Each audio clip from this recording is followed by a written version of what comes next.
The ritual breaks her.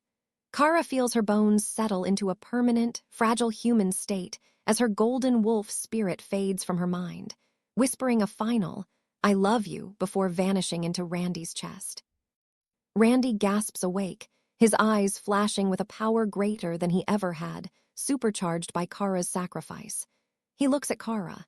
She is trembling, pale, gray-skinned, and utterly silent because the connection to the pack mind is gone. She reaches for him, needing comfort for the agony she just endured. Randy sniffs the air, sneers in disgust, and pulls away. He doesn't see a savior, he sees a hollow. His wolf, now roaring with borrowed power, rejects the emptiness inside her. "You smell like nothing," Randy says, his voice cold. "A Luna must be strong. You are too weak to stand beside me now."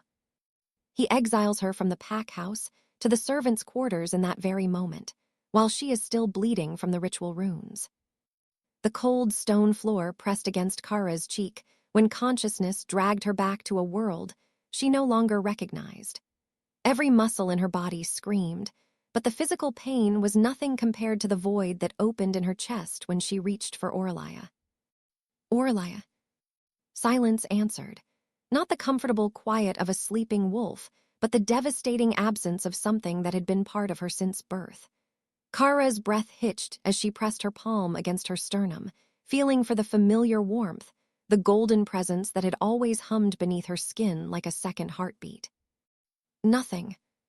She sat up too quickly, and the room spun. The space was barely larger than a closet, rough wooden walls, a thin pallet on the floor, a single window so grimy she could barely see through it. This wasn't her bedroom. This wasn't the Luna's suite with its silk sheets and windows overlooking the forest. This was the servants' quarters, buried deep in the underbelly of the pack house where she'd only visited once to bring supplies during the winter storms. Why am I here? The memories crashed over her like ice water. Randy's body, cold and gray, the black veins of nightshade venom spreading across his chest. The ceremonial knife slicing through her palms. The rite of transfer, written in ancient text she'd found in the forbidden section of the archives. Oralia's voice, so soft and sad, "I love you, be brave." And then Randy's eyes opening, blazing with power that wasn't his own. "You smell like nothing." Cara's hands trembled as she reached for the pack mind, that constant background chorus of thoughts and emotions that connected every wolf in the territory. She'd been taught to filter it as a child, to find her own voice among the symphony. Now she listened desperately, straining to hear even a whisper. Nothing. The silence was so complete it felt like being buried alive. The door scraped open without warning. An older woman with steel-gray hair stepped inside, her nose wrinkling as though she'd walked into something foul. Cara recognized her, Marta, head of the household staff. They'd had tea together once, when Cara was still planning the spring festival. "Up," Marta said, her voice flat. She tossed a bundle of fabric onto the pallet. "Get dressed. The kitchens need extra hands." Cara stared at the bundle. Not fabric rags. Rough, stained cloth that wouldn't have been fit for cleaning, let alone wearing. "Marta, there's been some mistake. I need to speak with Randy." "Alpha Randy," Marta corrected sharply. "And you'll speak to him when he summons you. If he summons you, now get dressed, Omega." The word hit like a slap. Omega. The lowest rank in the pack hierarchy, reserved for those too weak to fight, too damaged to shift, or too broken to contribute. Cara had never been an Omega. She'd been born Beta class, elevated to Luna when Randy chose her as his mate. "I'm not," Cara started, but Marta was already turning away. "The Alpha's orders were explicit. You're to be treated as the lowest Omega until he decides otherwise. Be grateful he didn't exile you completely." The door slammed shut, and Cara heard the scrape of a bolt sliding home. Locked in. She looked down at the rags, then at her own body. The ritual robes she'd worn were gone, replaced by a thin nightgown that barely covered her. The cuts on her palms where she'd carved the runes had scabbed over, leaving angry red lines across her lifelines. Her skin, which had always held a warm, sun-kissed glow, looked pale, almost gray. Cara dressed mechanically, her mind elsewhere. How could this be happening? She'd saved him. She'd given up everything, her wolf, her connection to the pack, her very soul, to bring him back from death's door. And this was her reward: exile to the servants' quarters, treatment as an omega. He loved me, she thought desperately. He promised me forever. The memories surfaced unbidden. 3 years ago, when she'd been nothing but a low-ranking beta helping patrol the eastern border. The rogue attack had come without warning, 7 wolves against 3. Cara's patrol partner had fallen within seconds, and she'd been cornered near the ravine. Then Randy had appeared, a force of nature, tearing through the rogues with savage efficiency. But one had gotten behind him, claws raised for a killing blow. Cara hadn't thought. She'd shifted and lunged, taking the blow meant for him. The rogue's claws had ripped through her shoulder, but she'd given Randy the opening he needed to finish the fight. He'd carried her to the pack hospital himself, refusing to let anyone else touch her. He'd stayed by her bedside for 3 days while she healed. And when she'd finally opened her eyes, he'd smiled at her like she was the sun breaking through storm clouds. "You saved my life," he'd said, brushing hair from her forehead with surprisingly gentle fingers. "I'm going to spend the rest of mine making sure you never regret it." 6 months later, he'd claimed her as his mate. A year after that, she'd become Luna. The pack had celebrated for a week straight. Randy had held her hand through every ceremony, every ritual, his wolf singing to hers through the pack bond. "You're mine," he'd whispered on their mating night, his forehead pressed to hers. "Forever, Cara, nothing will ever change that." Forever had lasted exactly 2 years. Footsteps echoed in the hallway above, the main floor, where the Alpha's quarters occupied half the second story.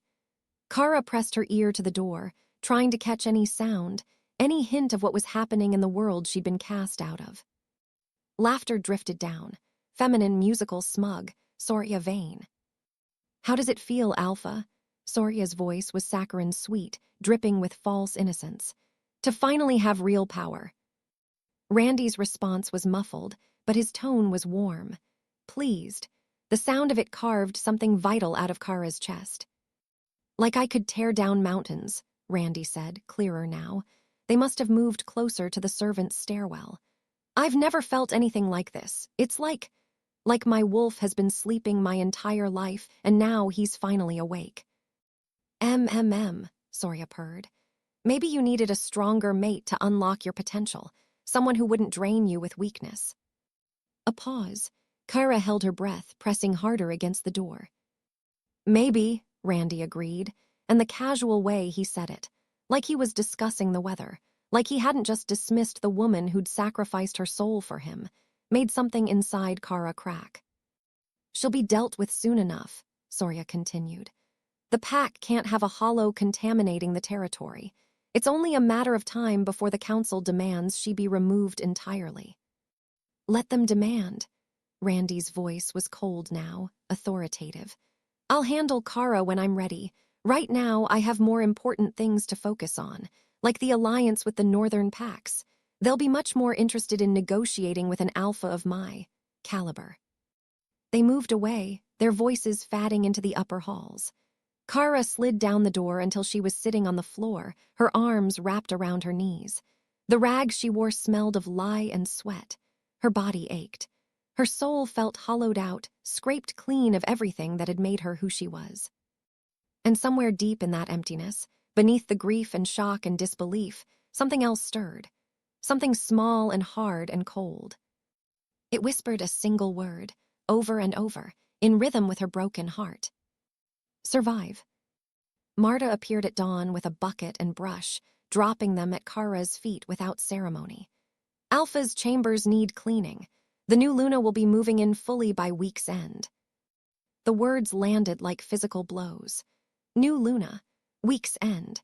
As if Cara had never existed at all, as if their mating bond had been nothing more than a transaction that could be voided with a signature. "I can't," Cara whispered, her voice raw from a night spent crying silently into her thin blanket. "Please, anything else." "The kitchens, the stables, I'll scrub every floor in the pack house. Just not." It wasn't a request. Marta's expression held no sympathy, only the cold efficiency of someone following orders. "He specifically asked for you, Said you'd know where everything needs to be perfect. Of course he did. Randy always had been thorough when it came to cruelty, though Cara was only now realizing it. All those times he'd corrected her in front of the pack, laughing it off as helping her improve. The way he'd dismissed her suggestions during council meetings, then implemented the same ideas weeks later as his own. She'd called it confidence, strength, the natural dominance of an alpha. She'd been so blind. The walk up the servants' stairs felt like climbing toward her own execution. Each step brought back memories she desperately wanted to forget. Randy carrying her over the threshold after their mating ceremony, both of them laughing. Late nights planning pack strategy while tangled in silk sheets. The morning he'd kissed her awake and told her she was the best thing that had ever happened to him. All lies, or worse, truths that had simply stopped mattering. The Alpha's chambers were exactly as she'd left them 3 nights ago, except for one glaring difference. The ritual circle was still carved into the wooden floor near the bed, the grooves dark with dried blood. Her blood. The ceremonial knife lay where it had fallen, forgotten in the chaos of Randy's awakening. But scattered around the room like territorial markers were Sora's belongings.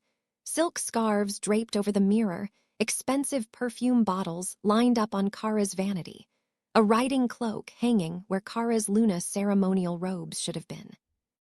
Cara's hands shook as she filled the bucket from the basin. She started with the blood, scrubbing at the ritual circle on her hands and knees. The grooves were deep, carved with desperate precision when she'd thought getting the symbols perfect was the difference between life and death for Randy. How careful she'd been, how focused, even as Oralia had whimpered in her mind, sensing what was coming. "Are you sure?" Oralia had asked, her golden presence flickering with fear. "There are other ways. We could search for another cure, we could." "There's no time," Cara had whispered, tears streaming down her face as she worked. "He'll be dead by morning. I can't lose him, Oralia, I can't." "Then I suppose you can't lose me either," Oralia had said softly, sadly, and had pressed herself forward, ready for the sacrifice. Now Cara scrubbed at the evidence of that sacrifice with a rag that smelled of mildew, trying to erase the moment that had destroyed her life. The blood was stubborn, clinging to the wood grain like it knew it was all she had left of her old self. A sound from the doorway made her freeze. She looked up, heart hammering, terrified Randy had come to watch her humiliation. But the corridor was empty, just shadows playing tricks. Still, she worked faster, needing to be done, needing to escape this room full of ghosts. She found more traces of the ritual as she cleaned. A strand of her hair caught in the ritual knife's handle. The candles she'd lit, now melted to nubs. And on the bed, their bed, a single golden thread from her Luna robes glinting in the morning light. Sora's nightgown was laid out on the pillow where Cara's head used to rest. Something inside Cara went very still and very cold. She picked up the nightgown, silk and expensive, chosen specifically to replace her. For a long moment, she stared at it, this symbol of her erasure. Then she carefully folded it and placed it in the trunk at the foot of the bed, her movements precise and emotionless. If she let herself feel, she would shatter. And she couldn't afford to shatter.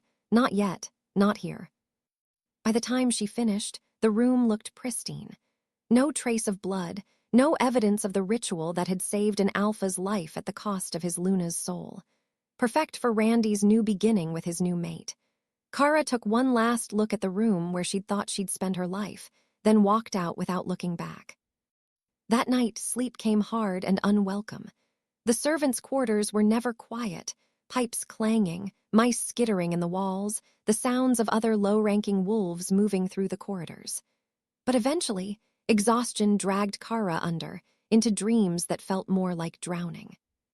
The figure appeared without warning, standing at the foot of her pallet. Impossibly tall, dressed in robes that seemed woven from mist and starlight.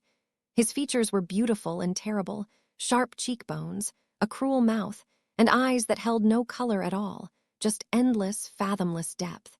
He looked at her the way someone might examine an interesting insect pinned to a board. "Finally," he said, his voice resonating in frequencies that made her bones ache.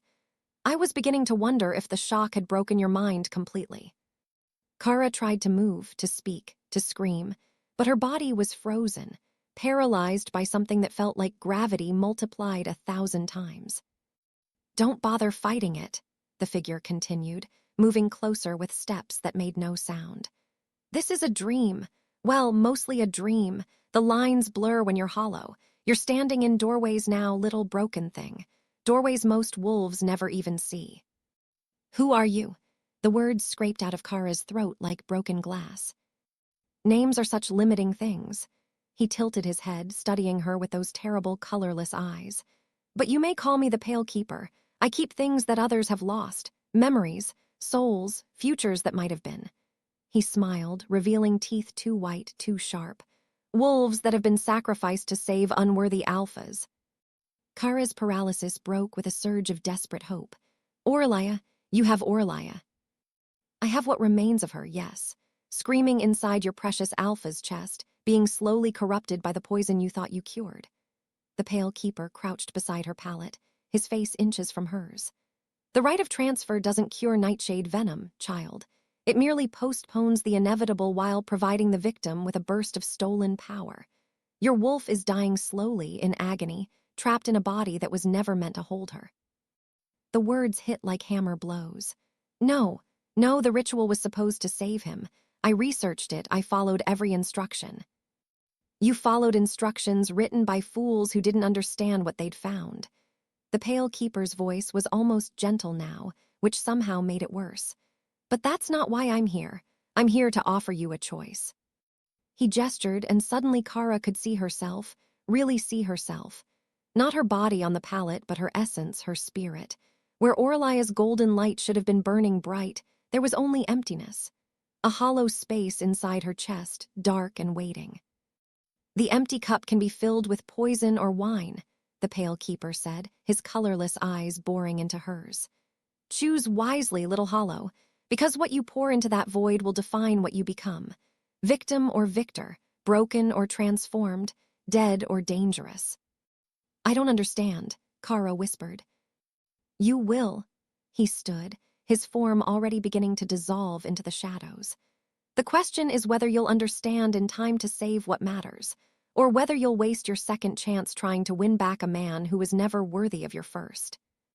"Wait," Cara lunged forward, but her hands passed through nothing but air. "How do I save Oralia? How do I?" "Figure it out," the Pale Keeper's voice echoed from everywhere and nowhere. "Or don't.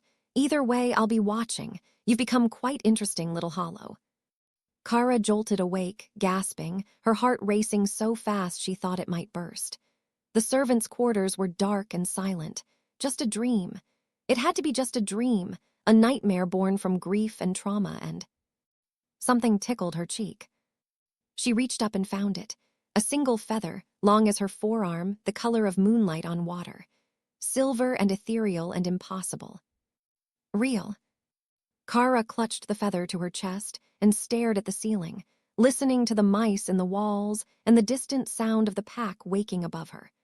The empty space where Oralia should have been ached like a missing limb. But somewhere in that emptiness, something new was stirring. Something that had heard the Pale Keeper's words and was considering them very, very carefully. "Choose wisely, little hollow." In the darkness, Cara smiled for the first time since Randy had rejected her. It wasn't a happy smile.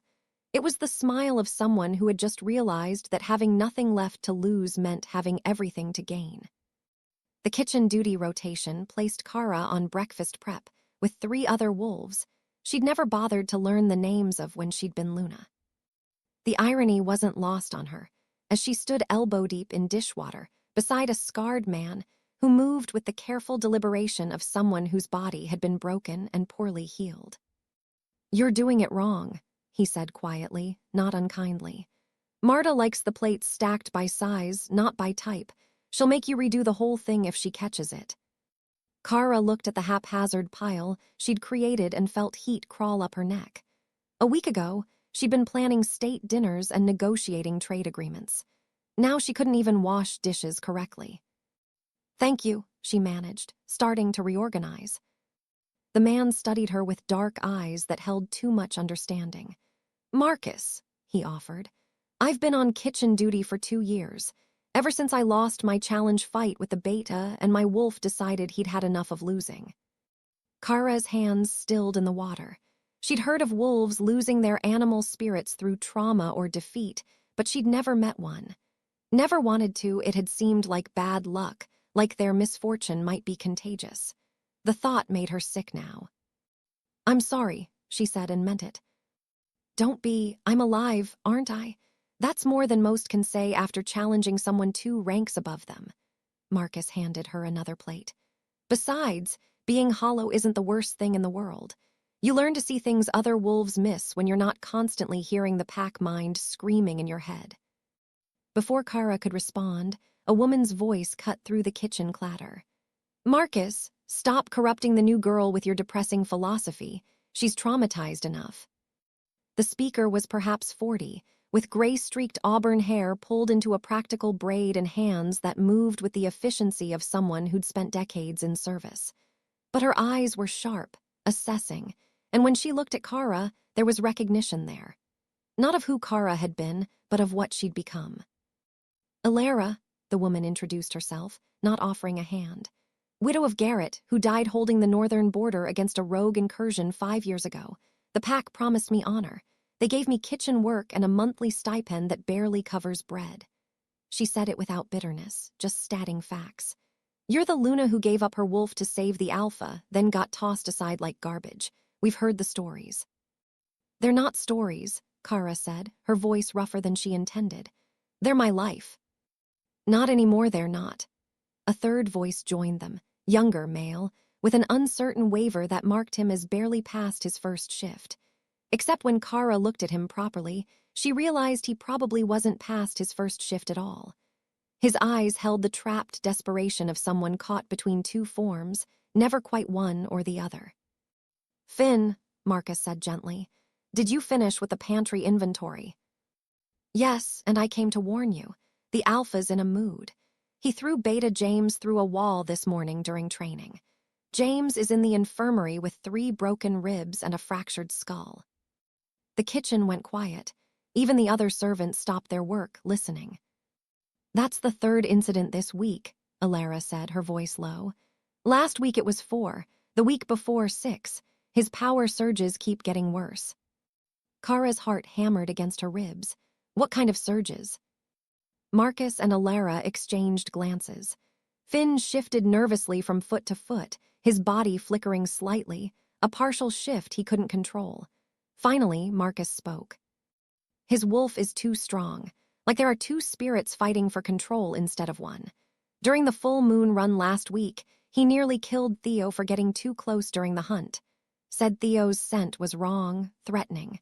Theo's been his best friend since childhood." "And his temper," Finn added, his voice dropping to barely a whisper.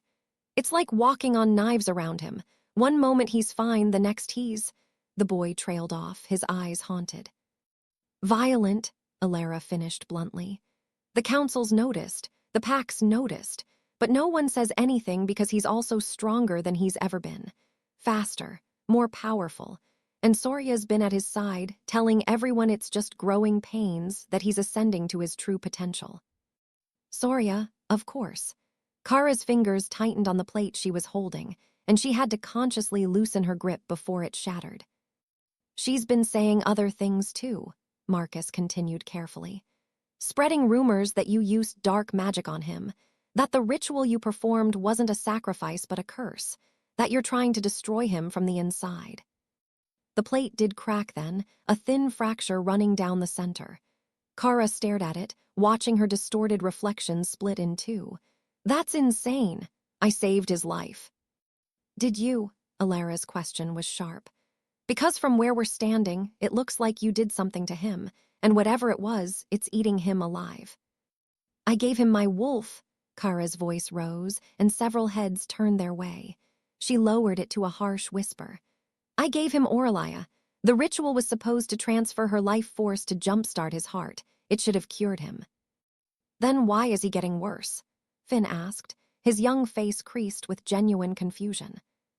"Because the Pale Keeper had told her the truth that none of the ancient texts had mentioned. The rite of transfer didn't cure nightshade venom. It only postponed it. And Oralia was trapped inside Randy, being slowly corrupted, her golden light turning black with poison. But Cara couldn't say that. Couldn't explain about the silver feather hidden under her palate or the entity that visited her dreams with colorless eyes and impossible knowledge. "I don't know," she lied, "but I need to speak to the council. If he's getting worse, they need to know the truth about what happened." "Bad idea," Marcus said immediately. "The council's already turned against you. Sora's made sure of that." "I don't care. I won't let her spread lies about." "Cara," Ilara's hand on her arm was firm. "You're not Luna anymore. You're not even Pac anymore, not really. You're hollow. They won't listen to you." "Then I'll make them listen." She was out of the kitchen before any of them could stop her, moving through the servants' corridors toward the main hall where the council held their sessions. Her heart pounded, but for the first time since waking up in that cramped room, she felt purpose burning in her chest. If Randy was in danger, if Oralia was suffering, she had to do something. Had to try. The council chamber doors were open, voices drifting out. Cara recognized them. Elder Miriam, Beta James, apparently recovered enough to attend, the head of Border Patrol and several ranking pack members. And Randy's voice, deeper than she remembered, rougher. She stepped into the doorway. "I need to speak with the council." The room went silent. Every face turned toward her, expressions ranging from shock to disgust to something that looked almost like pity. Randy stood at the head of the table, and the sight of him stole her breath. He looked magnificent. Power radiated from him in waves, his eyes brighter, his presence commanding in a way it never had been before. Oralia's power looked good on him. Until she met his eyes and saw the gold flash there. Her gold, Oralia's gold. And beneath it, something else, something wrong. "You dare enter this chamber," Beta James snarled, half rising from his chair despite the bandages wrapped around his ribs. "You, who cursed our Alpha with your dark magic." "I didn't curse him. I saved his life with the right of transfer, and now something's wrong. His power is unstable because—" "Enough!" Randy's voice cut through her words like a blade. He moved forward, and Cara instinctively stepped back. There was something in his movements now, a predatory grace that made her prey instincts scream. "You have no right to speak here. Hollows have no voice in pack matters." "I'm trying to help you," Cara said desperately. "Randy, please just listen. The ritual. The ritual that you performed without permission, without consulting the healers or the council." Elder Miriam's voice was cold. "The ritual that came from forbidden texts and dark magic." "It wasn't dark magic. It was an ancient rite, a sacrifice of—" Randy was suddenly in front of her, moving faster than should have been possible. His hand closed around her throat, not squeezing, just holding, just reminding her how easily he could break her now. His eyes were blazing gold, and this close, Cara could hear it. A whimper, faint and desperate and achingly familiar. "Oralia." "You will not speak of that night again," Randy said, his voice vibrating with power. "You will not spread lies about dark magic or curses. You will accept what you are, a hollow, an omega, nothing, and you will be grateful I let you remain in pack territory at all." The gold in his eyes flickered, and for just a moment, Cara saw something else. Fear, pain, as if somewhere deep inside, the Randy she'd loved was still there, screaming to get out. Then it was gone, buried under Oralia's corrupted power, and whatever darkness was growing in him. He released her and Cara stumbled back, gasping. The council watched in silence. No one defended her. No one spoke. "Get out," Randy said quietly. "And if you ever enter this chamber again without permission, I will exile you from pack lands entirely." Cara fled, shame and rage burning in equal measure. Behind her, she heard Sora's musical laugh, heard her say something about the cursed one finally knowing her place. But louder than that, clearer than anything else, was the sound of Oralia whimpering inside Randy's chest. Trapped, suffering, slowly dying in the body of the man Cara had sacrificed everything to save. Marcus, Ilara, and Finn were waiting in the corridor. They didn't say anything, just fell into step beside her as she walked back toward the servants' quarters. In the silence, Cara made a decision. If the pack wouldn't help her, if Randy wouldn't listen, then she would find another way. The Pale Keeper had told her the empty cup could be filled with poison or wine. She was beginning to understand which one she needed. The screaming started just after midnight. Cara bolted upright on her pallet, her heart hammering as the sound echoed through the pack house, raw, animal, full of agony. Around her, other servants stirred, but no one moved toward the sound. They knew better than to interfere in alpha business. But Cara recognized that scream.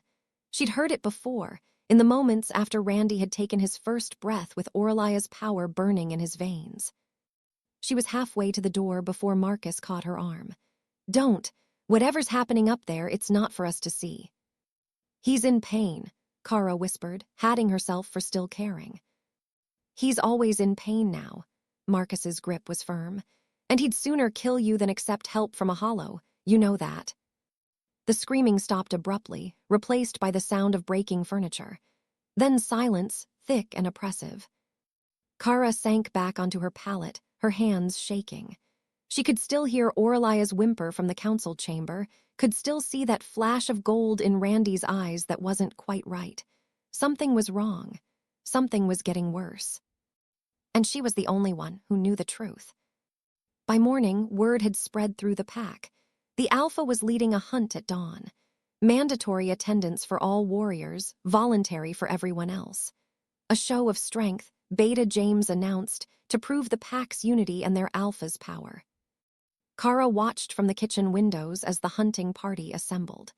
Randy stood at the center, magnificent in his authority, his body radiating the kind of power that made other wolves instinctively bow their heads. Sora was at his side, dressed in riding leathers that hugged her curves, playing the part of Luna-in-waiting with practiced ease. "He's going to hurt someone today," Alara said quietly, coming to stand beside Cara. "You can see it in the way he's holding himself, too rigid, too controlled, like he's fighting something." "Fighting what?" "Whatever you put inside him." The words stung, even though Cara knew Alara didn't mean them cruelly. To the pack, she was the curse, the dark magic user who'd corrupted their Alpha.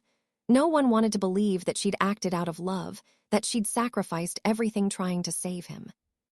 The hunting party shifted and disappeared into the forest. Cara tried to focus on her work, but her hands moved mechanically, her mind elsewhere. She kept seeing Randy's face in the council chamber, kept hearing Oralia's whimper. The hunting party returned just before noon. They came back missing one warrior, and carrying another who wasn't quite dead yet. Cara heard the commotion from the kitchen, shouting, the healer being summoned, Beta James's voice raised in barely controlled panic. She shouldn't have gone to look. Should have stayed in her place, kept her head down, remembered what Randy had threatened. But she went anyway. The courtyard was chaos. Warriors clustered in tight groups, their faces pale with shock. The injured wolf, Thomas, she remembered his name was Thomas, he had 3 children, lay on a stretcher, his throat torn open, black veins spreading from the wound like cracks in porcelain.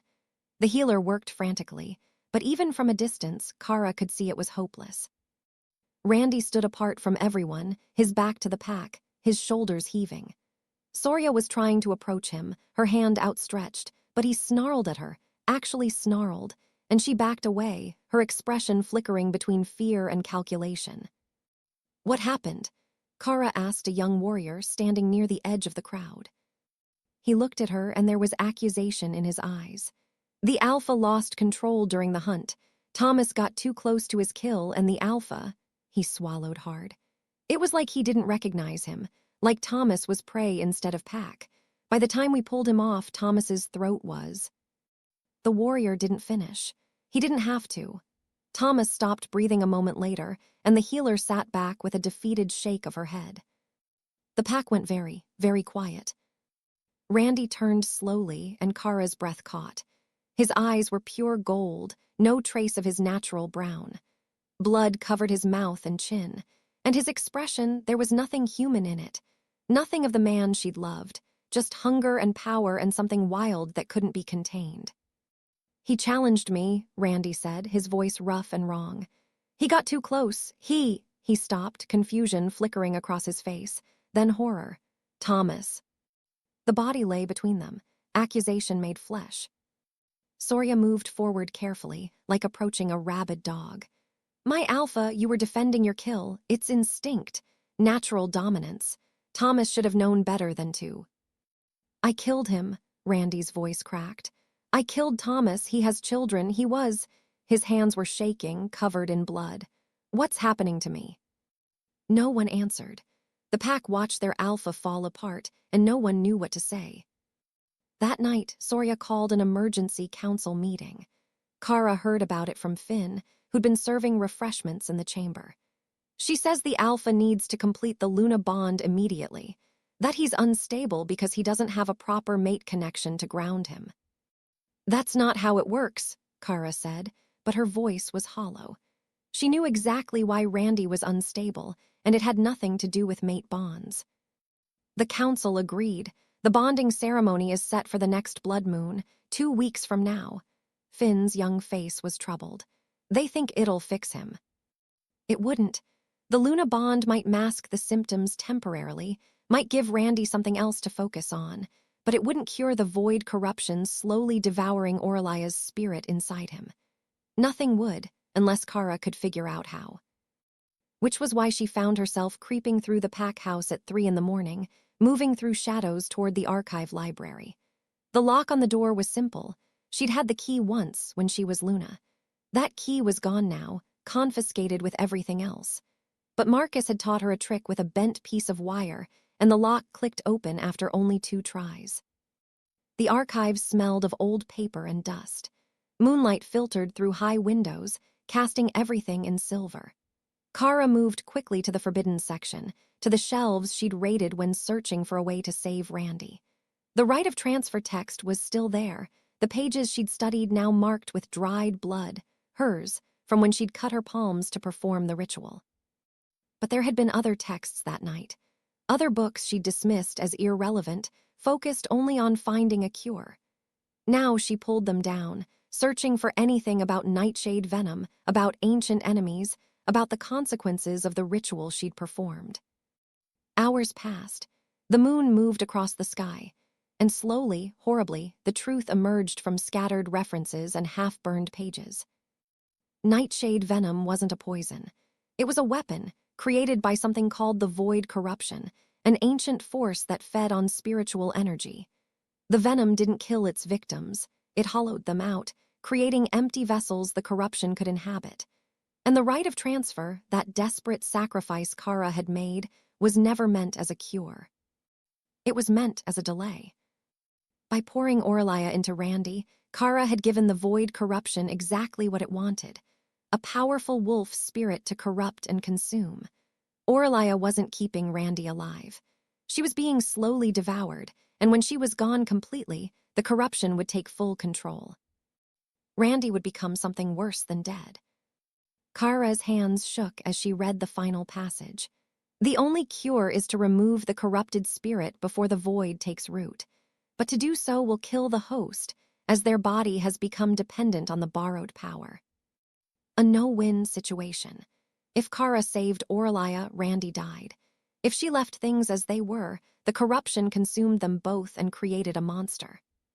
She was so focused on the text that she almost missed it. A small leather journal tucked behind the larger tomes, its cover worn smooth by handling. Cara pulled it out, opened it, and froze. The handwriting was elegant, feminine. The first entry was dated 28 years ago. I dreamed of the Pale One again tonight. He stands at the foot of my bed, neither man nor spirit, and tells me the child I carry is special. That he will be powerful beyond measure, if only I'm brave enough to accept the gift he offers. Jonathan thinks I'm mad when I speak of these visions. Perhaps I am, but the Pale One feels more real than anything else in my life.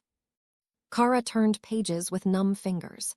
The entries continued, documenting a pregnancy haunted by visits from an entity that promised power, demanded faith, warned of prices yet to be paid. The final entry was writ the day Randy was born. He came to me one last time, the Pale One. He held my son, my beautiful, perfect son, and said he is mine and not mine. raised by wolves but born of something older. When the time comes, he will understand. I should be terrified. I should tell Jonathan, should flee with our child to somewhere safe. But when I look at Randy, all I feel is love. Perhaps that will be enough. Perhaps love can protect him from whatever bargain I've made. Or perhaps the Pale One was right, and some debts are inherited whether we want them or not. The journal slipped from Cara's hands and hit the floor with a thud that seemed impossibly loud in the silent archives. Randy's mother had dreamed of the Pale Keeper, had made some kind of deal with him, and Randy was the result, half blood, half something else, powerful and cursed in equal measure. The pieces were falling into place, forming a picture Cara didn't want to see. She gathered the texts and journal, tucking them under her arm. Dawn was coming, and she needed to get back before anyone noticed her absence. But as she turned to leave, moonlight caught on something carved into the wall behind the forbidden shelves. A symbol, a spiral within a circle, the same pattern that had been part of the ritual runes she'd carved into the floor. And beneath it, scratched in what looked like dried blood, the Pale Keeper takes what he's owed. Cara ran. Cara made it back to her quarters just as the first servants began stirring. She shoved the stolen texts under her pallet, her heart still racing from the discovery in the archives. Randy's mother had known the Pale Keeper, had made some kind of bargain with him, which meant everything, Randy's power, his corruption, maybe even Cara's own sacrifice, had been orchestrated from the beginning. She lay down and closed her eyes, trying to calm her breathing. She needed to think, to plan, to figure out what to do with this information. But exhaustion dragged at her, and despite the adrenaline still singing through her veins, she felt herself slipping towards sleep. The transition was seamless. One moment she was lying on her pallet in the servants' quarters, the next she was standing in a place that shouldn't exist. The sky was twilight purple, stuck between day and night. The ground beneath her feet was solid but translucent, like walking on frozen smoke. In the distance, she could see the pack house, but it was wrong, twisted, the walls breathing, the windows like eyes. Everything felt thin here, stretched, as if reality was a membrane that might tear at any moment. "Welcome," a familiar voice said, "to the space between." The Pale Keeper stood before her, no longer confined to dreams or visions. He was solid now, real, towering over her with his impossible height and colorless eyes. His robes shifted like living mist, and when he moved, the air around him rippled. "This isn't a dream," Cara said, surprised by the steadiness of her own voice. "No, you're far enough into Hollow now that you can walk the liminal spaces without losing yourself. Most wolves who lose their spirits go mad within weeks. But you," he circled her slowly, assessing, "you're remarkably resilient. I chose well." "Chose," the word came out sharp. "You chose me." "Of course. Did you think it was coincidence that the forbidden texts were exactly where you'd find them? That the rite of transfer was described in just enough detail to be tempting, but not enough to warn you of the consequences?" The Pale Keeper smiled, and it was beautiful and terrible. "I've been arranging pieces on this board since before you were born, Little Hollow. Your sacrifice was always the point." Rage surged through Cara, hot and clarifying. "You did this.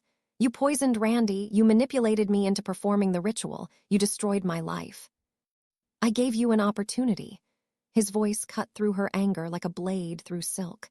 "You were wasting yourself on a half-blood alpha who never appreciated what he had, playing Luna to a man who would have discarded you eventually anyway.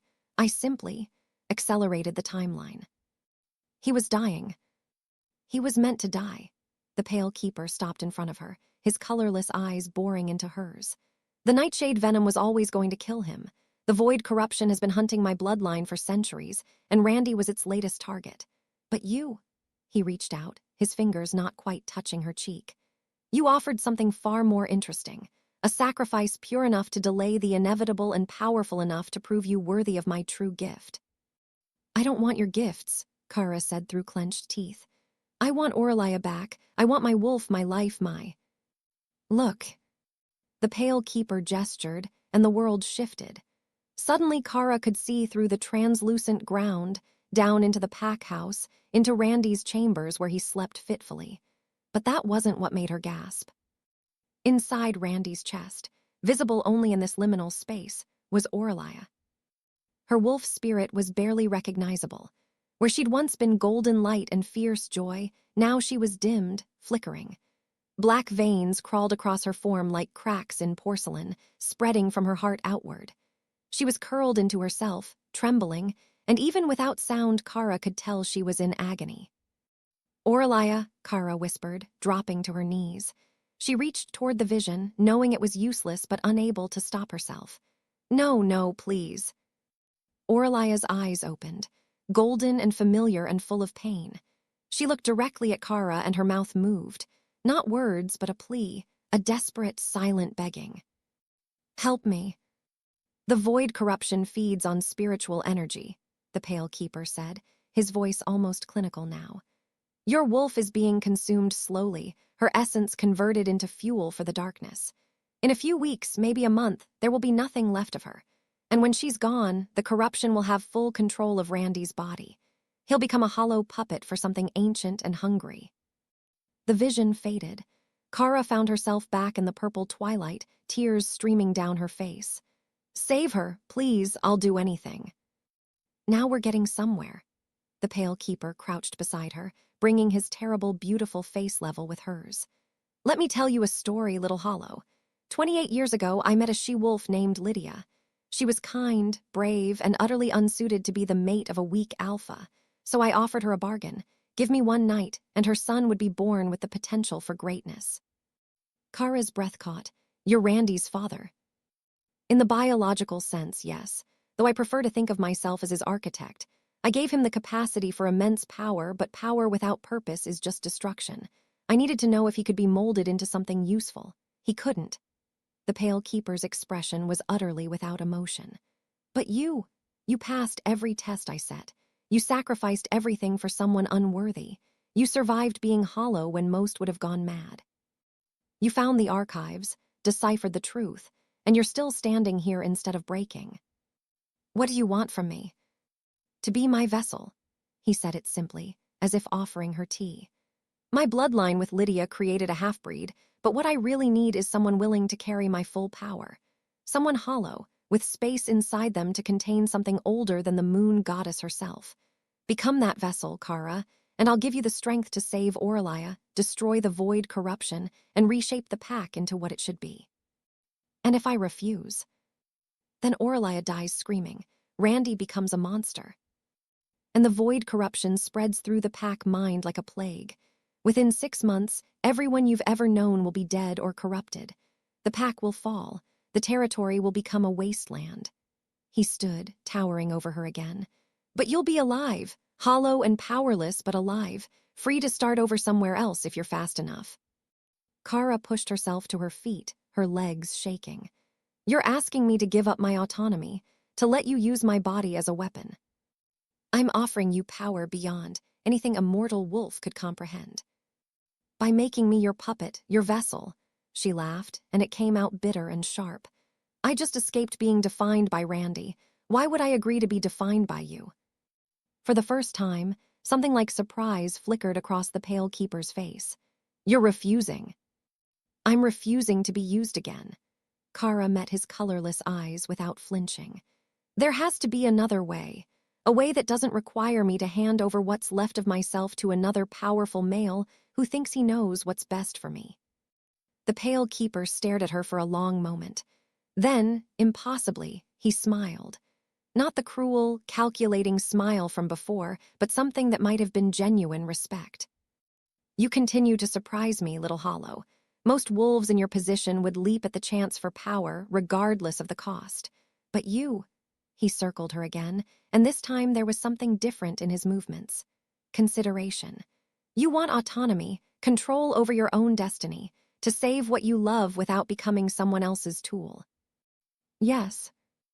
"Then I'll offer you an alternative, though I warn you, this path is far more dangerous than simply accepting my gift."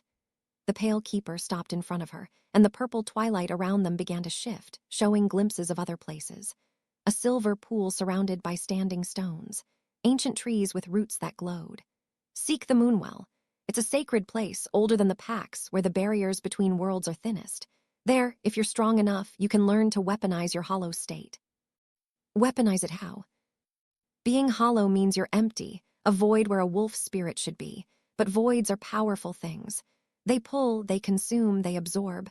Learn to control that pull and you can draw power from the world itself. Learn to direct it and you can extract corrupted spirits from unwilling hosts. His smile widened. Learn to master it and you can destroy ancient evils that have plagued this world for millennia. Why would you tell me this? If I become powerful on my own terms, I won't need you. Exactly. The Pale Keeper's expression was unreadable. Perhaps I'm tired of creating puppets. Perhaps I'm curious to see what you'll become if given true freedom. Or perhaps, he leaned closer, his voice dropping to a whisper, perhaps I know that the path I'm sending you down will break you in ways that accepting my gift never would. Either way, you'll be interesting to watch. The twilight world began to dissolve, reality bleeding back in at the edges. Cara could feel herself being pulled back toward her body, toward the waking world. Wait, she called out. Where is the Moonwell? How do I find it? Head north from Pack territory, past the rogue lands, into the deep forest where wolves fear to tread. You'll know it when you see it. The Pale Keeper's form was fading, becoming transparent. But Cara, you should hurry. The blood moon is in 2 weeks. If Randy completes the Luna bond with Sora before you can save Oralia, the corruption will have another spirit to feed on. And once it has 2 wolves to consume, nothing will stop it. Cara opened her eyes in the servants' quarters, gasping. Gray dawn light filtered through the grimy window.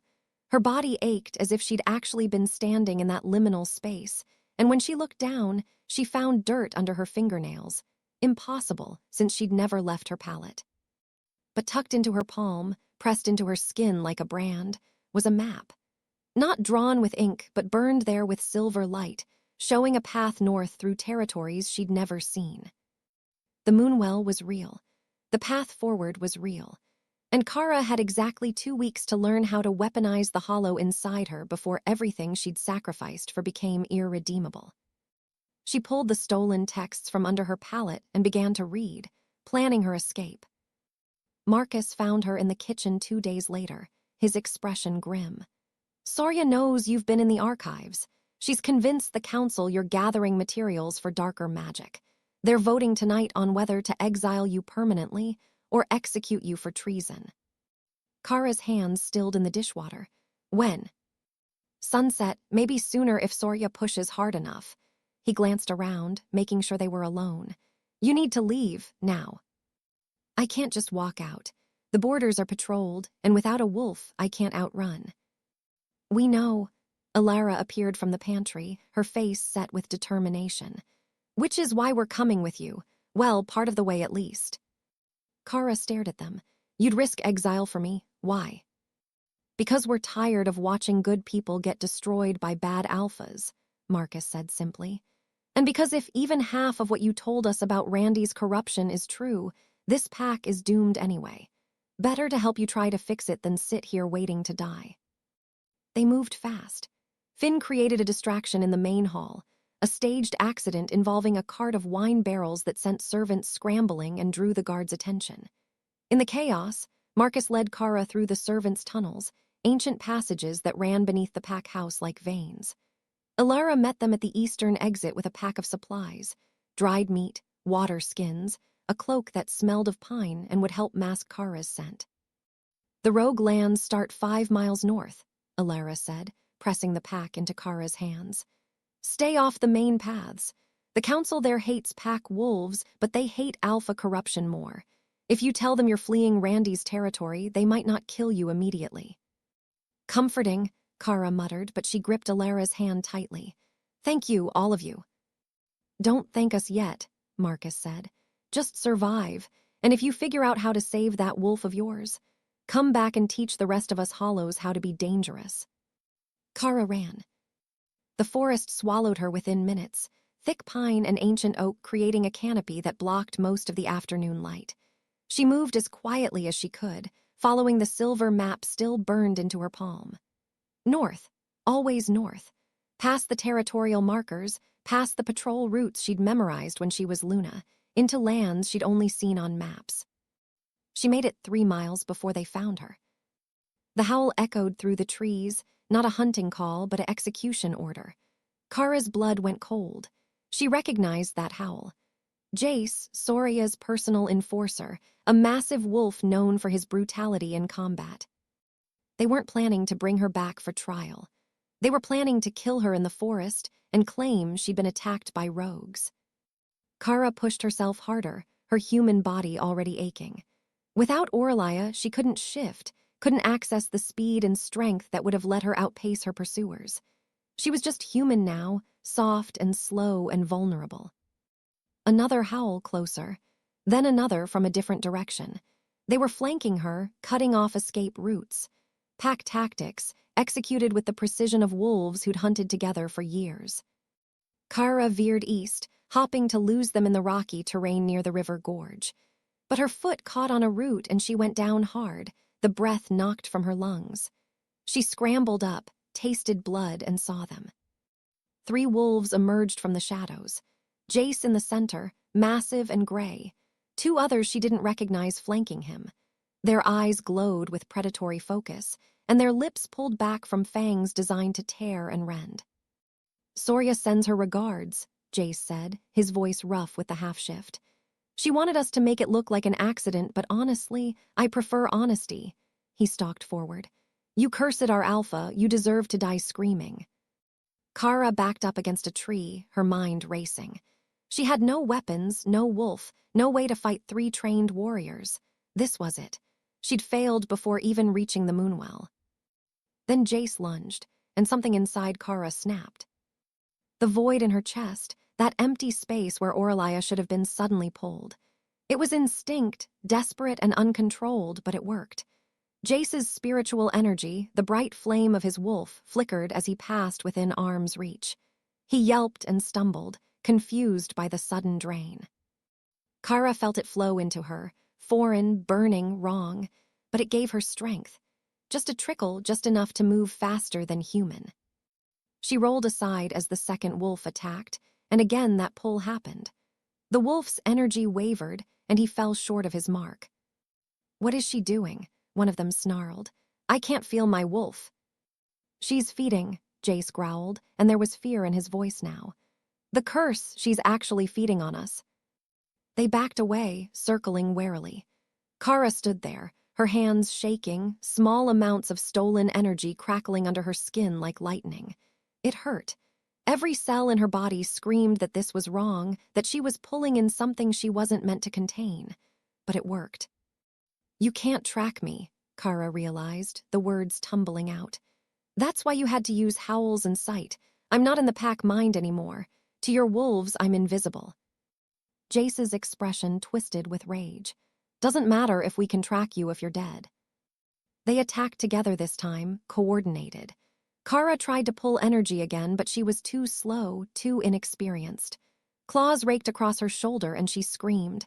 Blood, hot and real. Pain that drove her to her knees. This was it. She'd failed. Then an arrow sprouted from Jace's shoulder. The wolves scattered as more arrows whistled through the trees. Figures emerged from the forest, not pack wolves, but rogues. Lean and scarred and moving with the casual violence of wolves who'd survived without pack protection. Their leader was a woman with silver-shot black hair and eyes like flint.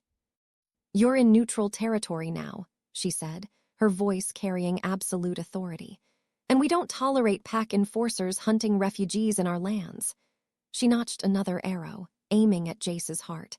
"Run back to your corrupted alpha and tell him the Rogue Council protects those he throws away." Jace snarled but backed off, his companions following. They melted into the forest, and Cara heard them running south, back toward pack lands. The rogue woman lowered her bow and approached Cara carefully. "You're the Luna who sacrificed her wolf.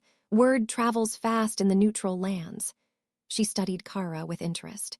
"You're also the first hollow I've ever seen who can feed on living wolves. That's concerning." "I didn't mean to," Cara gasped, clutching her bleeding shoulder. "I don't know what I did." "You survived. That's what you did." The woman gestured, and 2 other rogues came forward to help Cara stand. "I'm Vera, head of the Southern Rogue Council, and you're headed to the Moonwell, aren't you? I can smell the Pale Keeper's mark on you. Cara nodded, not trusting herself to speak. Then you're crazier than I thought, but brave. Vera smiled, sharp and approving. We'll take you to the border. Past that, you're on your own. The Moonwell doesn't welcome escorts. They traveled through the night. Vera's rogues, moving silently through territory Cara, would have been lost in within minutes. They gave her herbs for the pain, stitched her shoulder with practiced efficiency, and asked no questions about why a former Luna was fleeing into the deep forest. Dawn was breaking when they reached it. The Moonwell sat in a clearing that shouldn't exist, a perfect circle of standing stones surrounding a pool of liquid silver. The air here felt different, thicker, charged with power that made Cara's skin prickle. Ancient trees ringed the clearing, their roots glowing with bioluminescent fungi. This is as far as we go, Vera said. The Guardian doesn't like visitors, but he'll see you. The Pale Keeper's mark ensures that. She gripped Cara's uninjured shoulder. Whatever you learn in there, use it to make Randy regret throwing you away. Then the rogues were gone, melting back into the forest like ghosts. Cara stood at the edge of the clearing, her heart pounding. The Moonwell pulsed with silver light, calling to the empty space inside her. She took a step forward, then another, until she stood at the water's edge. A figure rose from the pool. Not human, not wolf, but something in between. Translucent and ancient, with eyes that held the weight of centuries. The Guardian. Little Hollow, he said, his voice like wind through bones. The Pale Keeper sends interesting specimens, but you might be the most desperate yet. I need to learn to control this, Cara said, gesturing to her chest, to the void inside her. I need to save my wolf before the corruption consumes her. The hollow state is a doorway, the Guardian said, circling her slowly. Most wolves who lose their spirits simply fade, but you're pulling instead of fatting, consuming instead of disappearing. Do you understand what that means? No. It means you've accessed a power older than the moon goddess, older than Pax, older than the first wolves walked on two legs and called themselves human. The Guardian's eyes blazed silver. The void doesn't just exist in you. You're becoming the void, a hunger that can swallow spirits, absorb power, and tear reality itself if you're not careful. Teach me to control it. The Guardian smiled, terrible and beautiful. Oh, I'll teach you. But know this, the power you're seeking comes with a cost. The more you feed, the more you'll hunger. The more you pull, the harder it will be to stop. You could save your wolf, or you could become something that devours everything it touches. Cara thought of Oralia trapped and suffering, of Randy becoming a monster, of the pack falling to corruption. I'll pay the cost, just teach me. Then step into the water, the Guardian said, and let's see if you're strong enough to survive your own hunger. Cara stepped into the Moonwell, and her training began. The Moonwell's silver water burned like ice and fire simultaneously, but Cara forced herself to remain submerged while the Guardian's voice echoed through her mind, teaching her to shape the void inside her chest into something controllable. Days blurred together in that timeless place, but somewhere beyond the clearing, the world continued turning. And in the pack territory she'd fled, the blood moon drew closer. Randy stood before the full-length mirror in his chambers, adjusting the ceremonial collar that marked him as Alpha. The reflection staring back was barely recognizable, sharper features, eyes that flickered between brown and gold, a presence that made even his beta flinch. He looked powerful. He looked dangerous. He looked like a stranger. You're ready, Sora said from behind him, her voice smooth as honey. She approached, her hands sliding around his waist with practiced intimacy. Tomorrow night, under the blood moon, you'll finally have a Luna worthy of your strength. Randy caught her reflection in the mirror, saw the satisfaction in her eyes, and felt nothing. No warmth, no desire, no connection. Just the constant burn of Oralia's power in his veins and something else, something dark and hungry that whispered in the back of his mind during his worst moments. Have you heard anything from the border patrols? He asked, pulling away from her touch. About Cara. Sora's expression flickered, annoyance quickly masked. Why do you keep asking about her? She's gone. probably dead in the rogue lands by now, considering how weak she was. She wasn't weak. The words came out sharper than Randy intended. She saved my life. She cursed you with dark magic, Sora corrected, her tone hardening. Look at yourself, Randy. These power surges, the uncontrolled aggression, killing Thomas during the hunt, all of it started after her ritual. She's poison, and you're better off without her. Randy wanted to argue, but exhaustion pulled at him. The constant battle to control the power thrashing inside him left little energy for anything else. And Sora was right about one thing. He was different after Cara's ritual. Stronger, yes, but also wrong in ways he couldn't articulate. The ceremony is tomorrow, Sora continued, her voice softening to something almost gentle. Once we complete the Luna bond, you'll stabilize. A proper mate connection will ground your wolf, give you the anchor you need. You'll see, everything will be better. She left him alone with those promises hanging in the air, and Randy returned to studying his reflection. Tomorrow, he would take a new Luna. Tomorrow, he would forget about brown eyes and desperate sacrifice and the way Cara used to look at him like he was worth saving. Tomorrow couldn't come fast enough. In the corridor outside Randy's chambers, Sora's gentle expression evaporated the moment the door closed. She moved swiftly through the pack house, descending to the lower levels where the ranking wolves maintained private offices. She knocked twice on a specific door, a pattern, a signal. Elder Miriam answered, her aged face drawn with tension. Is he suspicious? No, he's too corrupted to think clearly. Sora slipped inside, where 3 other wolves waited, Beta James, still healing from Randy's attack, Commander Drake, head of the Border Patrol, and Lucia.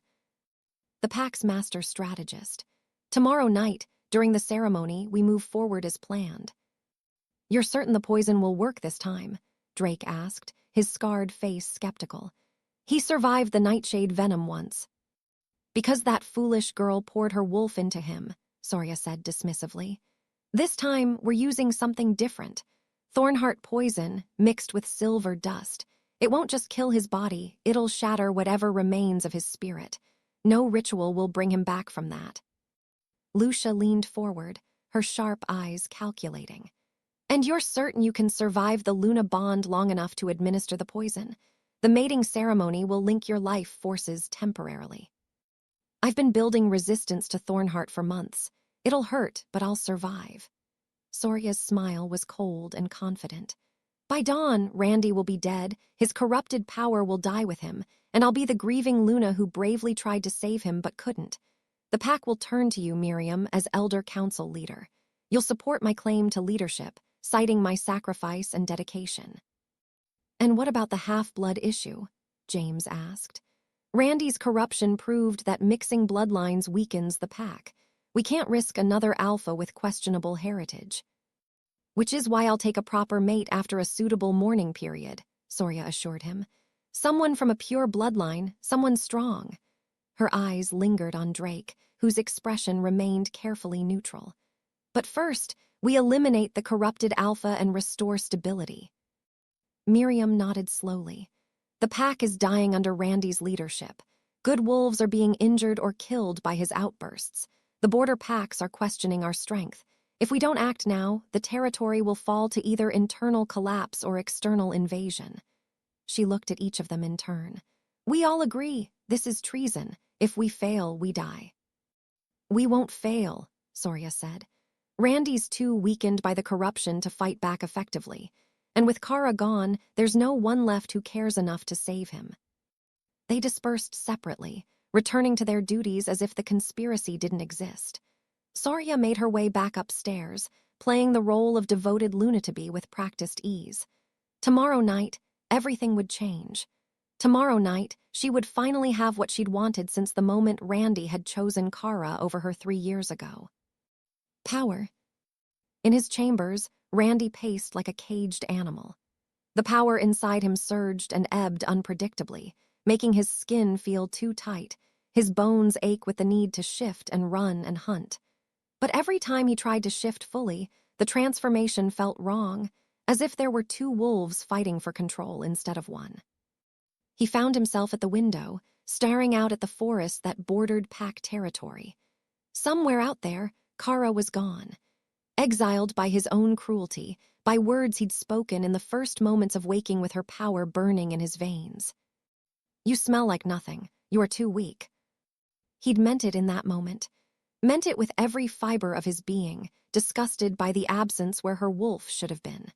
But now, in the quiet darkness of his room, Randy let himself remember what came before the ritual. Cara laughing at his terrible jokes. Cara defending Omega wolves in council meetings, insisting they deserved better treatment. Cara staying up all night when he'd been sick with fever, her hand cool on his forehead, her voice steady as she told him stories to keep him awake. Cara carving runes into her own flesh to save him. Randy closed his eyes and reached for the pack mind, that constant connection that let him touch the consciousness of every wolf in his territory. He found Beta James, found the patrol guards, found the Omega servants in the kitchen. But when he reached for Cara, stretching his awareness toward that familiar presence that had been at his side for 2 years. Nothing. Silence, absence, a void where she should have been. Because she was hollow now. Because she'd given up her wolf, given up everything to save him, and he'd thrown it back in her face. "What have I done?" Randy whispered to the empty room. The power inside him surged in response, and for just a moment he felt something that wasn't his own. A presence, golden and familiar and in terrible pain. Oralia, Cara's wolf, trapped inside him, being slowly consumed by something dark. "Help us," she seemed to whimper. "Please help us."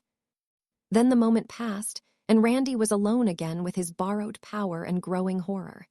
He'd taken Cara's wolf, taken her sacrifice, taken everything she was, and now both she and Oralia were suffering because of him. He had to fix this, had to find Cara, apologize, figure out how to give back what he'd stolen. Tomorrow night he was supposed to bond with Sora, but that felt wrong now. Everything felt wrong. Randy strode to his door, intending to postpone the ceremony, to send search parties for Cara, to do something, anything. That wasn't passively waiting for a bonding that would only make things worse. But when he tried to open the door, his hand wouldn't cooperate. His body moved sluggishly, as if fighting through water. The dark thing inside him, the corruption that had been growing since he'd woken with Oralia's power, stirred and pushed back. "No," it seemed to whisper. "The ceremony continues. The bond will give us another spirit to feed on. More power, more strength." Randy fought it, pushing against the wrongness in his own mind. But he was so tired.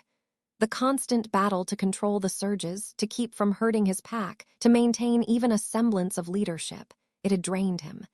And this thing inside him, this corruption, it was patient. It could wait. It could let him think he was in control while slowly, inexorably taking over. His hand fell away from the door. His feet carried him back to bed. And as he lay there, staring at the ceiling, Randy felt the last pieces of his autonomy slipping away. "I'm sorry, Cara," he thought desperately, hoping somehow she might hear him even through the silence. "I'm so sorry." But Cara was far away, submerged in silver water, learning to weaponize the void he'd created inside her. And tomorrow night, while Randy stood at the altar with a Luna who planned to murder him, Cara would be racing back through the forest, carrying power she barely understood, and a desperate hope that she wasn't too late to save the wolf she'd sacrificed, or the man she'd once loved. In the shadows of the pack house, Sora smiled and prepared her poison. The blood moon was rising, and everything was about to burn. The first wolf collapsed during morning patrol. Finn was there when it happened, watching from his position in the kitchen gardens as the warrior. A strong beta named Claire stumbled mid-stride and fell to her knees. Black veins crawled up her neck like living things, spreading from her chest outward. She screamed, a sound of pure agony that brought wolves running from all directions. By noon, there were 7 more. By sunset, 20. The pack healer, an elderly woman named Sage, worked frantically to identify the cause. She examined blood samples, tested for known toxins, consulted every medical text in the archives. Finally, As the moon rose over a pack house filled with screaming, she delivered her findings to the emergency council meeting with hands that shook. "It's spreading through the pack mind," she said, her voice barely audible over the chaos outside. "The corruption that's been consuming the Alpha, it's using our mental connection to infect others. Every wolf linked to the pack consciousness is vulnerable." The council chamber went deathly silent. "That's impossible," Beta James said finally. "The pack mind is sacred. It's what makes us pack, what binds us together. It can't be weaponized." "I didn't say it was being weaponized. I said it's being used as a transmission vector." Sage's expression was grim. "Whatever darkness is inside Alpha Randy, it's learning, evolving. It started as a simple corruption of his wolf spirit, but now it's reached out through his Alpha connection to the pack mind and—" She stopped, swallowing hard. "It's treating us like a virus treats a body, spreading cell by cell, wolf by wolf, until everyone is consumed." Alara stood in the back of the chamber, having been called to serve refreshments that no one was drinking. She watched the council members' faces drain of color, watched Soria's expression flicker between genuine fear and calculating opportunity. "How do we stop it?" Commander Drake demanded. "Sever the Alpha's connection to the pack mind," Sage said. "It's the only way to stop the spread, but doing so would require—" "Killing him," Soria finished, her voice soft. "You're saying we have to kill Randy to save the pack. Or find a way to purge the corruption from his system entirely. But I don't know how to do that.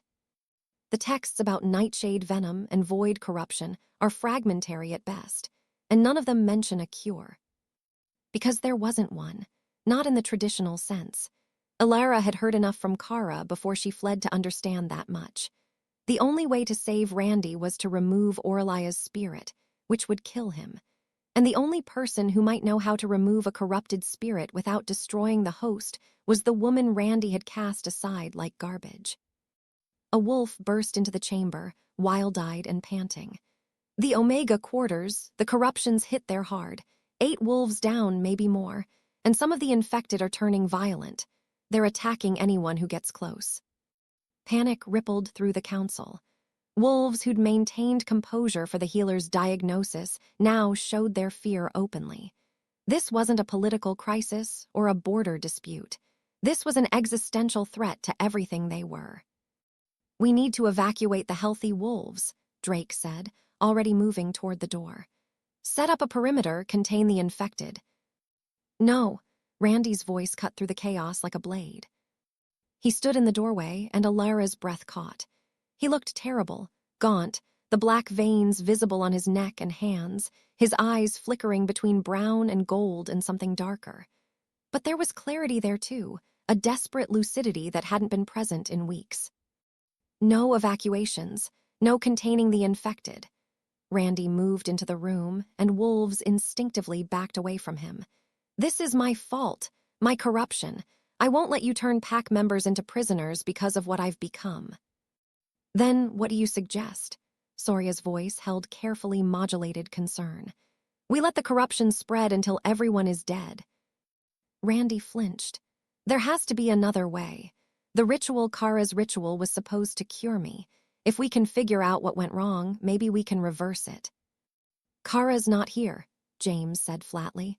"She fled into rogue territory 2 weeks ago. Even if we wanted her help, we'd never find her in time." "Then we send search parties. We offer her anything, full restoration of her Luna status, public apology, whatever she wants." "She's hollow," Soria interrupted, her voice sharp. "Even if we found her, what could she possibly do?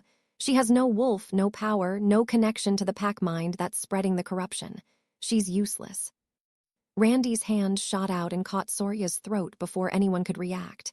He lifted her off the ground, his eyes blazing pure gold, and for a moment Alara thought he would kill her right there. Then, with visible effort, he released her and stepped back. "Don't," he said, his voice rough. "Speak about her like that, not ever again." Soria gasped for air, genuine shock on her face. Whatever control she'd thought she had over Randy had just evaporated. The council watched in tense silence. "I need Marcus," Randy said, turning to address the room at large. "Where is he?" "The Omega kitchen worker," Miriam asked, confused. Why would you need? Because he was friends with Cara, because he helped her escape and he might know where she went. Randy's desperation was palpable now. Get him, now.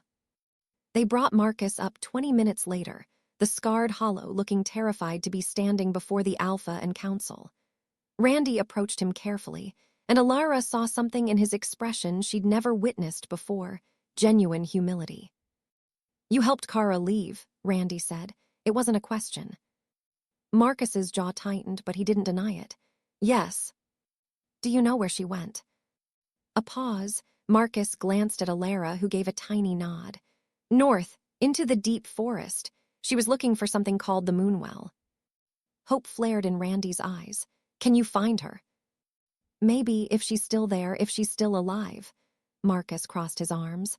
Why should I help you? You destroyed her, threw her away like she meant nothing. Because I was wrong. The words seemed to cost Randy everything. Because she saved my life and I repaid her with cruelty. Because the wolf spirit she gave me, Oralia, is trapped inside me, suffering, and I can hear her screaming every night. Because this corruption is killing my pack, and Cara is the only person who might know how to stop it. He stopped, his voice breaking. Because I love her, and I was too stupid and arrogant to realize it until it was too late. The confession hung in the air. Sora's expression went carefully blank. The council members exchanged glances. Marcus studied Randy for a long moment, then nodded slowly. I'll find her, but I'm not making any promises that she'll come back. You burned that bridge pretty thoroughly. Just tell her, Randy stopped, searching for words.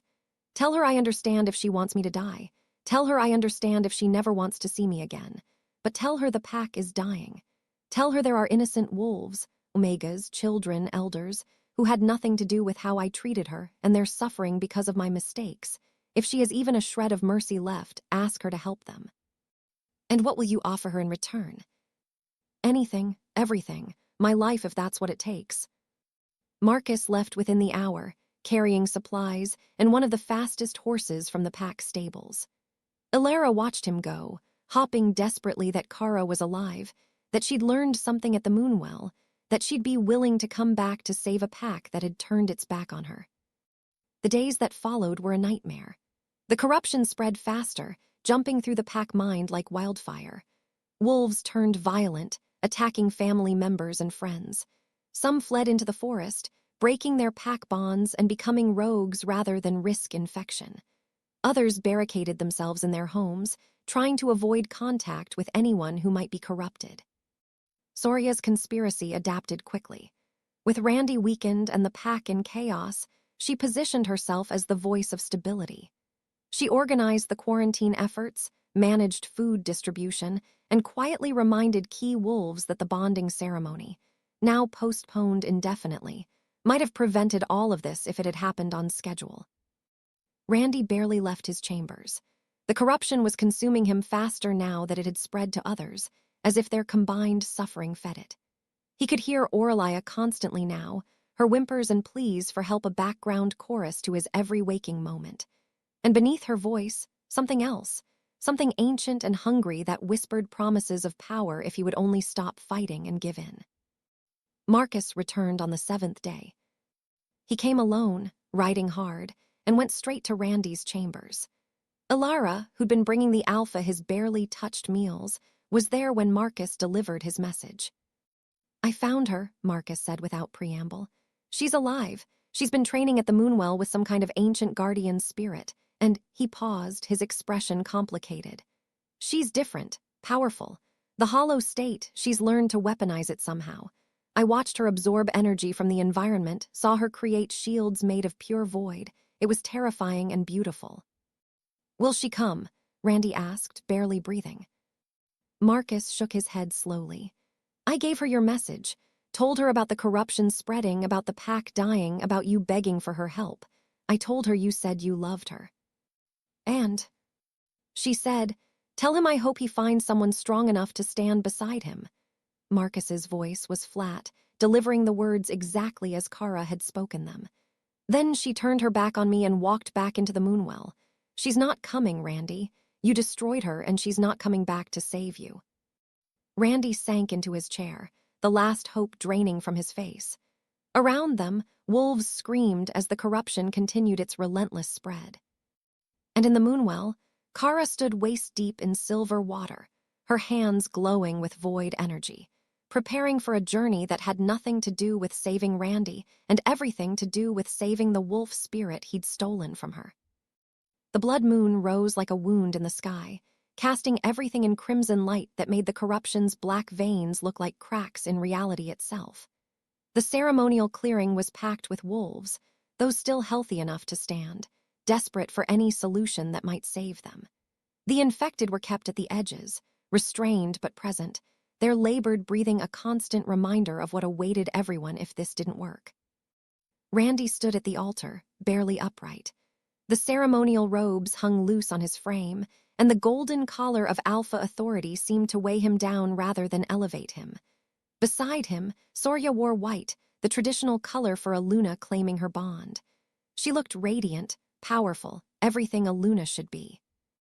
She also had poison concealed in the ceremonial wine they would share.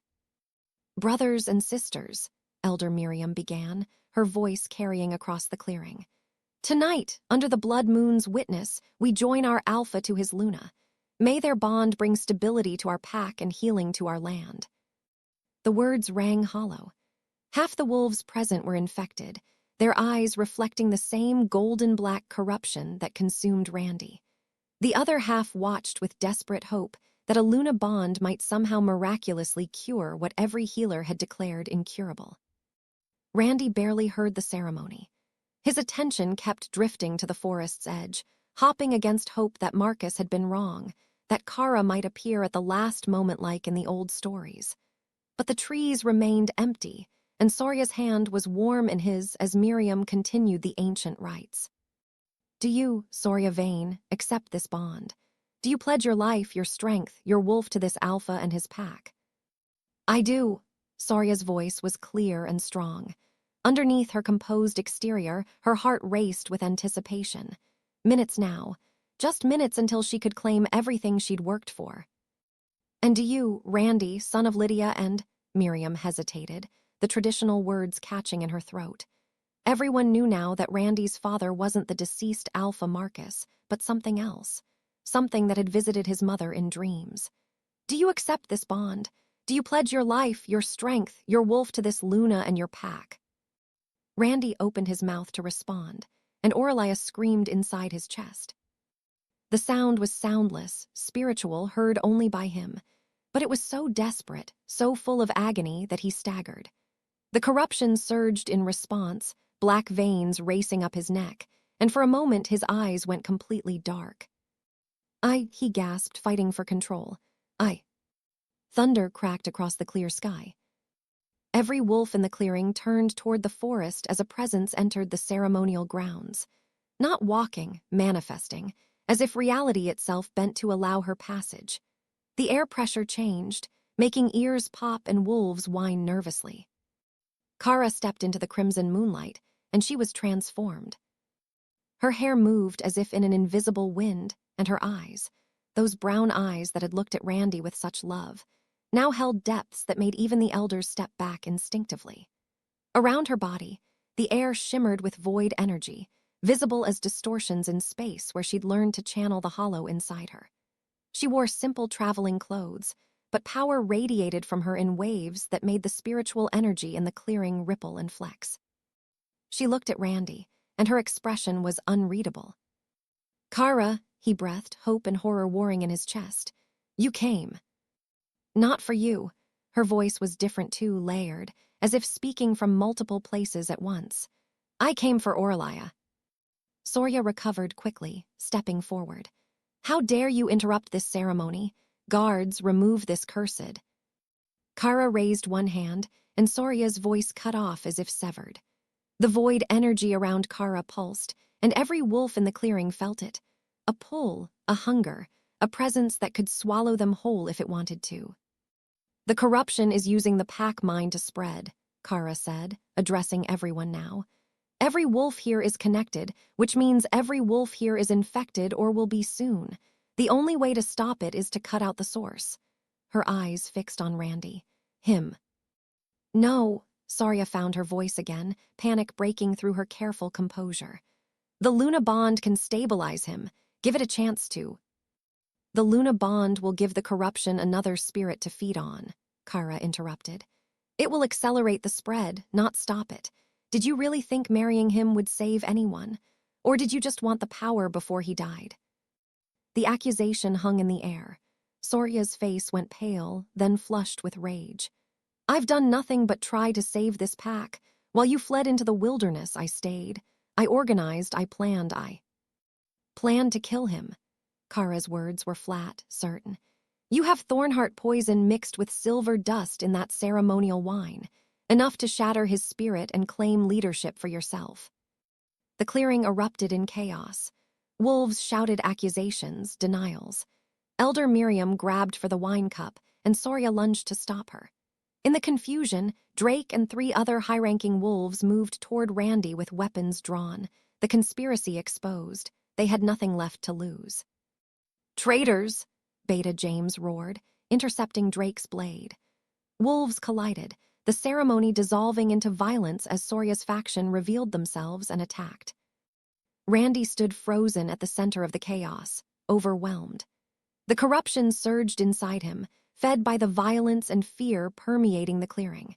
He felt his control slipping, felt Oralia's consciousness flickering like a candle in a hurricane, felt something else rising to take control.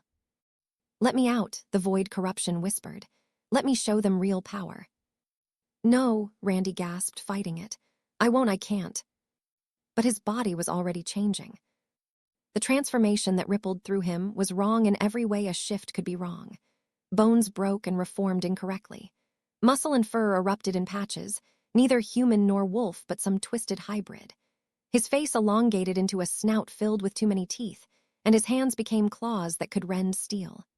The golden power of Oralia's spirit burst outward, but it was corrupted now, streaked with black that pulsed and writhed like living shadow. The monster that had been Randy threw back its head and howled, and the sound shattered windows in the pack house half a mile away. Wolves scattered in terror.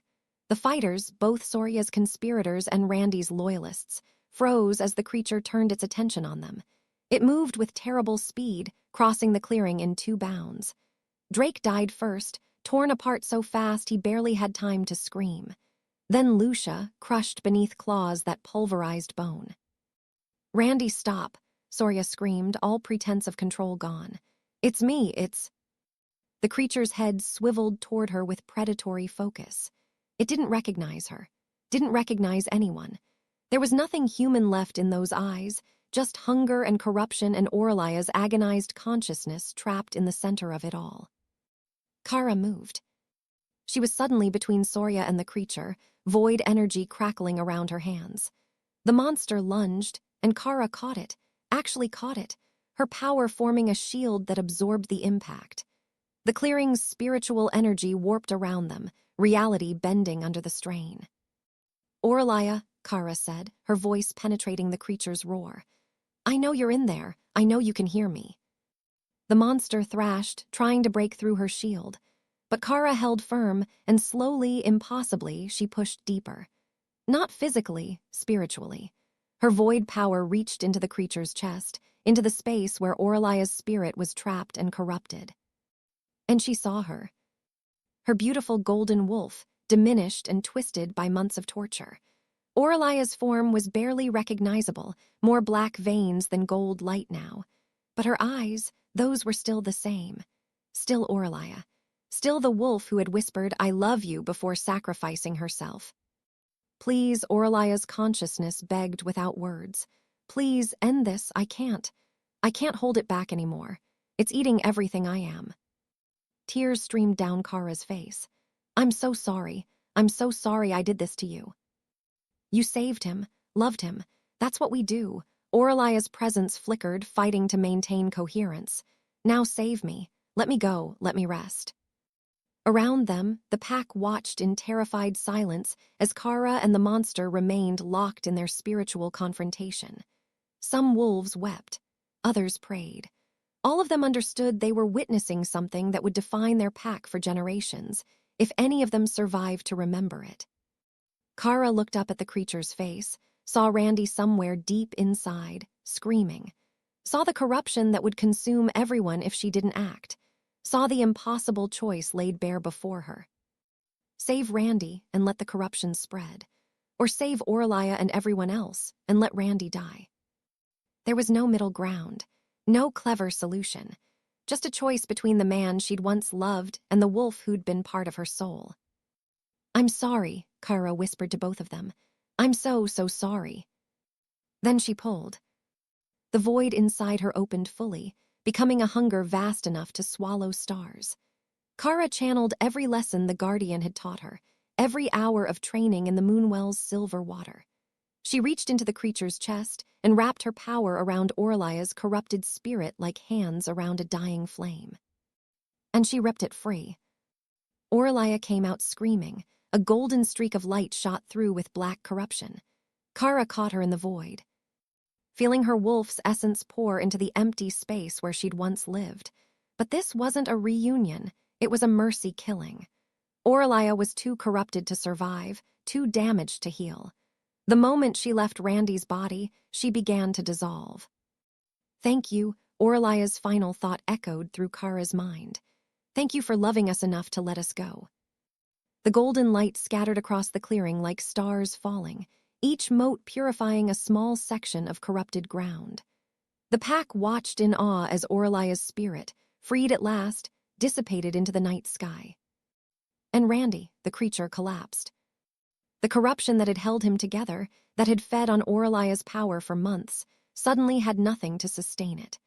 Black smoke poured from his body as the void presence fled, seeking another host. But Cara was ready. She opened her void wider and swallowed the darkness, pulling it into herself where it couldn't escape. It fought, gods, how it fought. The corruption thrashed inside her, trying to take root, trying to corrupt her like it had corrupted Randy. But Cara wasn't a normal wolf. She was hollow, empty space that could contain anything, even ancient evil. And she'd learned to compress that space, to crush and destroy what she held inside. The corruption screamed as Cara's void collapsed around it, grinding it to nothing.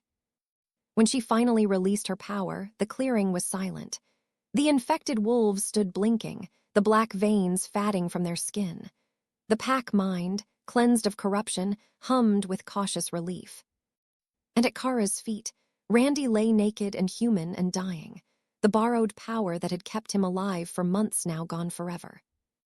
Randy's eyes fluttered closed for the final time as the nightshade venom claimed him. His last breath escaped with Cara's name on his lips, but she was already gone, disappearing into the forest with her outcasts. Beta James found the Alpha's body minutes later, cold and lifeless on the ceremonial ground.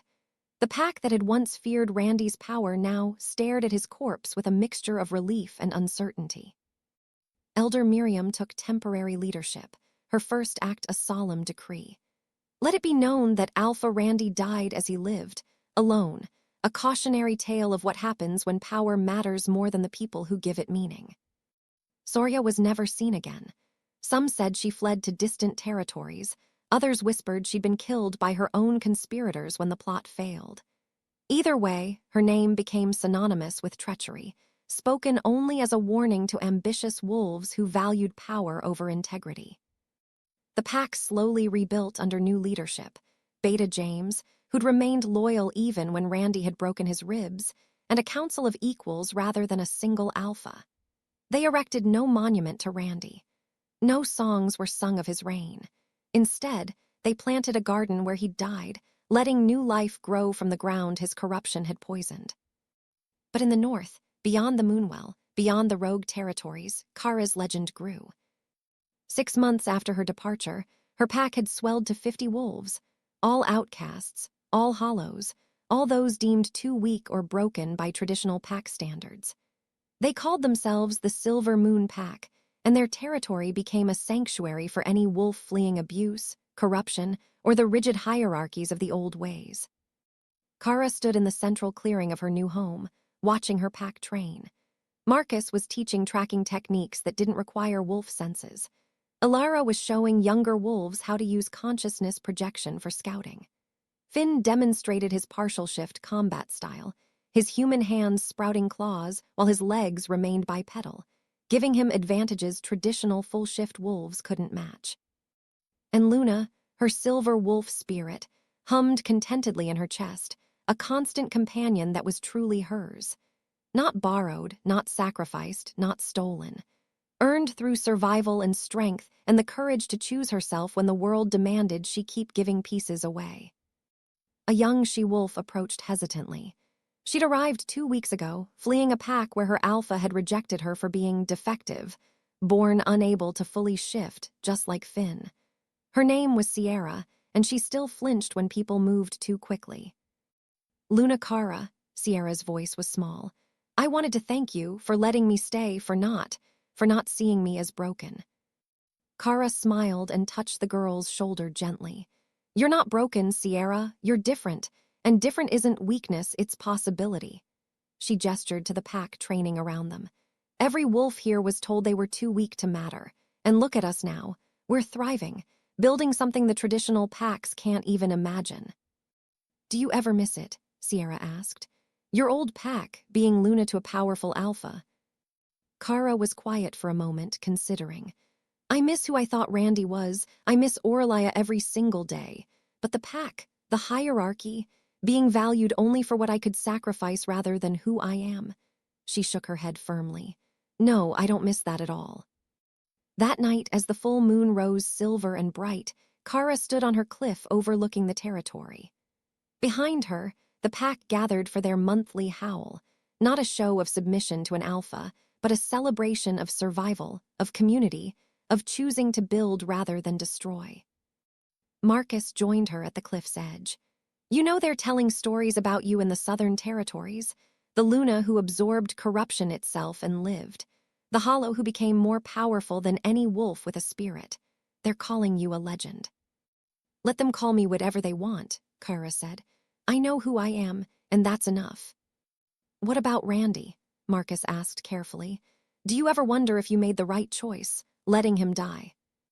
Cara looked at the moon, remembering the boy who'd saved her from rogues, the man who'd promised her forever, the alpha who'd thrown it all away the moment she became inconvenient. Randy made his choice when he rejected me for being too weak. I just returned the favor. He wanted strength beside him. She smiled, cold and cert. Well, he died strong, alone, exactly as he chose. Marcus nodded slowly.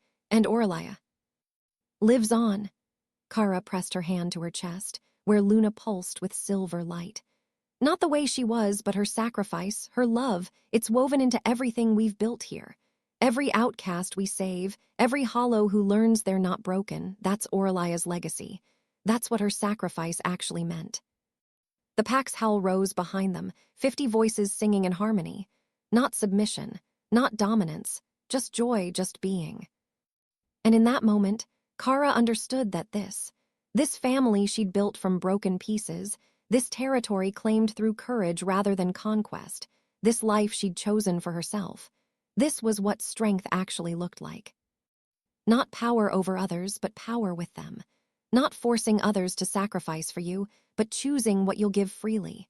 Not requiring submission, but earning loyalty through respect. She'd been called too weak to stand beside an alpha. So she'd become something better. She'd become herself. Cara threw back her head and joined the howl, Luna's voice joining hers in perfect harmony. The sound carried across the mountains, across the forests, a declaration that echoed all the way to the southern territories where traditional packs still clung to their hierarchies.